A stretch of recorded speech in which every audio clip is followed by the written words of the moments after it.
These tiny black pearls can cost more than $500 an ounce. Some tins, worth more than a car. This isn't just food, it's a status symbol, a tradition of royalty, and part of a billion-dollar industry shrouded in mystery. But why is caviar so expensive? Today, we're diving deep into the world of the most luxurious food on Earth. Let's get one thing straight, caviar isn't just any fish eggs. True caviar only comes from sturgeon, ancient, slow-growing fish found in the Caspian and Black Seas, and now in specialized farms worldwide. There are different types, each with its own flavor, texture, and price tag. Beluga, with its large, delicate eggs.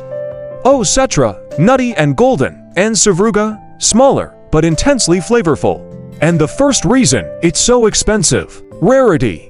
Sturgeon are some of the most endangered fish in the world, meaning you can't just catch them in the wild anymore. Every pearl you see here comes from years of careful, costly farming. Caviar's story begins over 1,000 years ago.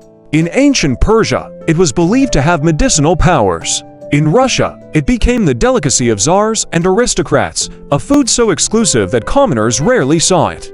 By the late 1800s, wild sturgeon populations were being overfished to meet Europe's and America's growing appetite for this salty luxury. Eventually, wild harvesting was banned or strictly controlled, making caviar even more scarce and even more expensive. This history of royalty, scarcity, and indulgence built caviar's image as something reserved for the world's elite. Here's where the real costs kick in.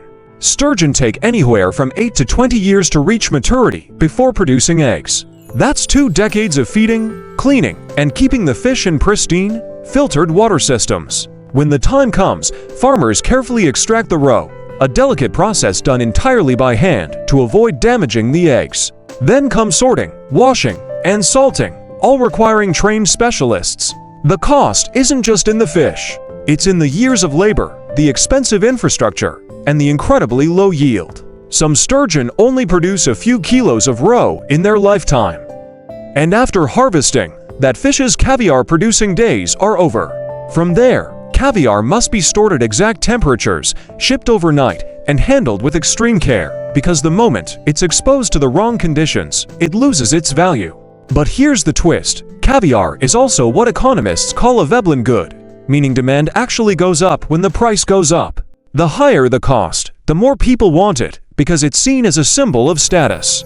Combine that with government quotas that keep supply low, and you've got the perfect recipe for sky-high prices. Even transportation adds to the bill. Every tin you see here had to be shipped chilled, sometimes halfway across the world, under strict inspection rules. Today, caviar isn't just for Russian royalty or French haute cuisine. It's popping up everywhere, from New York cocktail bars serving caviar-topped fries, to influencers on TikTok showing off $300 caviar bumps.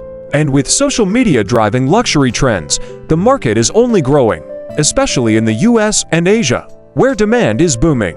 So why is caviar so expensive? It's the perfect storm: rare fish, decades-long production, meticulous handcrafting, and a luxury market that thrives on scarcity.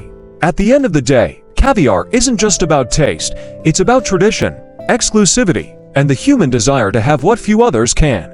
It's edible status, and people will pay almost anything for it.